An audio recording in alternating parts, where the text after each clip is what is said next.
Hello, नमस्कार। आज हम बात करेंगे एसीसी कंपनी के स्टॉक्स के बारे में और पिछले वीडियो में हमने आपको अच्छे से एक्सप्लेन किया था स्टॉक्स के सपोर्ट लेवल के बारे में। और जब स्टॉक्स हमारा यहाँ से इस रेजिस्टेंस लेवल यानी कि टारगेट से बार-बार प्राइस को रिजेक्ट कर रहा था, तब मैंने आपसे कहा था कि स्टॉक्स में आपको किस तरह से पहचानना है गिरावट को। और यहाँ पर वही चीज आपको ध्यान में रखना थी कि स्टोक्स जब हाई के पास आता है, इन्वर्टेड हेमर बनाता है या डोजी बनाता है तो गिरावट जरूर आती है। ये प्राइस में इंडिकेशन मिला था गिरावट का। अब उसके बाद एक रेड कैंडल और लो बनाते हुए नीचे आ रहा था। स्टॉक्स ने इस सपोर्ट लेवल को तोड़ दिया 2500 को। और फिर यहाँ पर बड़ी गिरावट आई और इस सपोर्ट लेवल को तोड़ने के बाद स्टॉक्स ने हमारा सपोर्ट लिया था यहाँ पर। तो मैंने आपसे कहा था कि जब तक स्टॉक्स रेड कैंडल और लो बनाएगा, हमें बिल्कुल भी एंट्री नहीं लेना है। तो यहाँ से लेकर यहाँ तक एंट्री नहीं लेना था। अगर आप चाहते हैं तो पुट में ऑप्शन में काम कर सकते थे, पर मैं आपको कोई बाय सेल की एडवाइस नहीं देता हूँ, केवल एजुकेशन के लिए।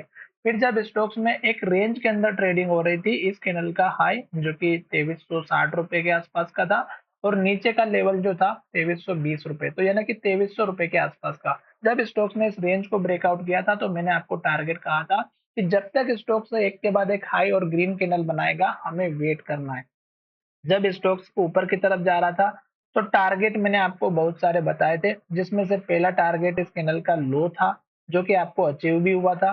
दूसरा टारगेट मैंने आपको बताया था इस कैंडल का लो जो कि आपको 2519 रुपए के आसपास का था, ये भी अचीव हुआ था। और फिर कहा था कि अगर स्टॉक्स और ऊपर जाता है तो फिर इस कैंडल का लो, इस कैंडल का लो, ये आपको अचीव होते हुए दिखाई देगा। पर स्टॉक्स ने क्या किया, थोड़ा सा उसके नीचे से हमारा इसी प्राइस को बार बार दो बार रिजेक्शन दिया और नीचे की तरफ आया। तो इसका मतलब ये था कि यहाँ से जो लास्ट का हाई बना था और ये लास्ट का लो था।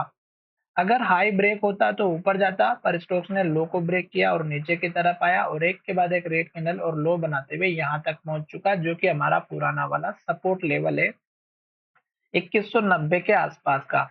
तो अगर आप यहाँ पर देखेंगे तो यहाँ पर 2187 का है और यहीं पर अगर आप देखेंगे तो 2190 का लो बना हुआ था। अब स्टॉक्स ने यहाँ पर सपोर्ट पर हैमर कैंडल बनाई है जो हमें एक छोटा सा बाउंस बैक ऊपर की तरफ दे सकती है। तो उस केस में टारगेट आप इस कैंडल का लो रखिएगा 2269 रुपए का पहला टारगेट।